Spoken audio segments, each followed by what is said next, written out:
Bacaan Kitab Suci, Injil, Renungan dan Doa. Senin, tanggal 11 Desember tahun 2023. Hari ini kami telah menyaksikan hal-hal yang sangat mengherankan. Inilah Injil Suci menurut Lukas. Bab 5 ayat 17-26. Pada suatu hari ketika Yesus mengajar, ada beberapa orang Farisi dan ahli Taurat duduk mendengarkannya.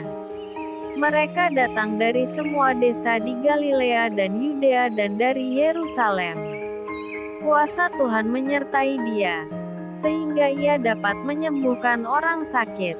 Lalu datanglah beberapa orang mengusung seorang lumpuh di atas tempat tidur.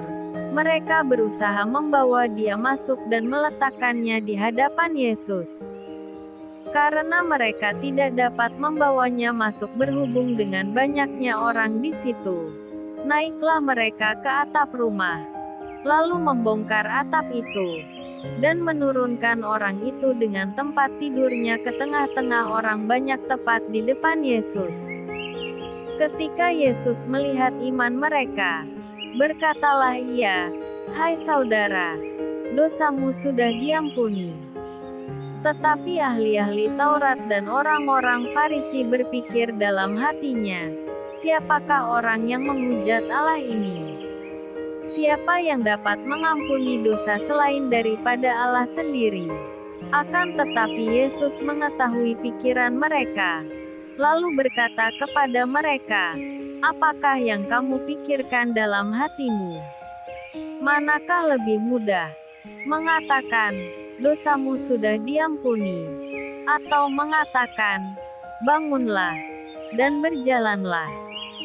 Tetapi supaya kamu tahu, bahwa di dunia ini Anak Manusia berkuasa mengampuni dosa, berkatalah ia kepada orang lumpuh itu, 'Kepadamu kukatakan, bangunlah, angkatlah tempat tidurmu dan pulanglah ke rumahmu.' Dan seketika itu juga bangunlah ia, di depan mereka, lalu mengangkat tempat tidurnya dan pulang ke rumahnya sambil memuliakan Allah. Semua orang itu takjub, lalu memuliakan Allah, dan mereka sangat takut. Katanya, "Hari ini kami telah menyaksikan hal-hal yang sangat mengherankan." Demikianlah sabda Tuhan. Shalom. Hari ini kami telah menyaksikan hal-hal yang sangat mengherankan. Sebagai orang beriman, hari ini dalam Injil Lukas bab 5 ayat 17-26 kita diingatkan untuk mengembangkan iman kita dalam komunitas, dalam sebuah keluarga. Kisah orang-orang yang membawa orang yang lumpuh ke hadapan Yesus menjadi gambaran bagi kita semua bahwa iman kita adalah iman yang membangun kekeluargaan. Dimensi keluarga atau komunitas tidak mungkin kita lepaskan ketika kita berbicara tentang iman, apalagi usaha untuk menghidupi iman.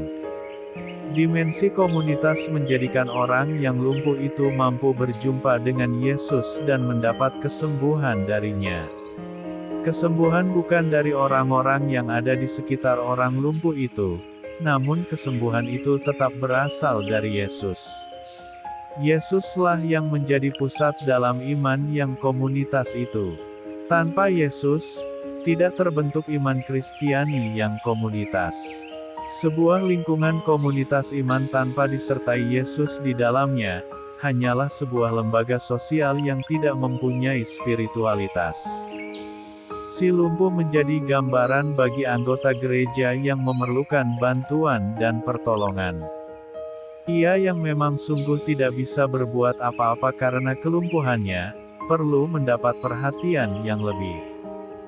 Tidak hanya satu orang, namun 4 orang membantu si lumpuh untuk menjumpai Yesus yang selalu menghadirkan diri.